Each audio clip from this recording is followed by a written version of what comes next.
இந்தியாவிலே இருந்து கொண்டு இன்னொரு தேசத்துக்காக உங்களுடைய இதயம் துடிக்குமே ஆனால் அது வேறு விதமான விபரீதமான விளைவுகளை உருவாக்கும்.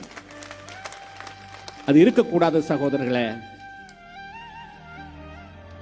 தாய் நாடு, தந்தை நாடு எதுக்கு என்று பெயர் வைக்கிறோம்? அண்ணன் நாடு என்று யாராவது சொல்லுகிறோமா? தம்பி நாடு என்று சொல்லுகிறோமா? நம்மை ஈன்றவர்களுக்கு சம்மான அந்த நாடு. ஒருவன் வீடு இல்லாமல் கூட இருந்து விடலாம், வீதியிலே எந்தாவது ஓரத்திலே படுத்து விடலாம், பேருந்து நிலையத்தை கூட படுத்து விடலாம். நாடு இல்லை என்று சொன்னால் என்னாவது? நீங்கள் இந்த நாட்டினுடைய பிரஜையாக இருக்கிறீர்கள், ஆனால் உங்களை நீங்களே தேவையில்லாமல் பிரஜைகள் இல்லை என்று கற்பிதம் சொல்லிக் கொண்டு நீங்கள் மற்றவர்களுடைய தூண்டுதலுக்கு இரையாகாதீர்கள் என்பதுதான் என்னுடைய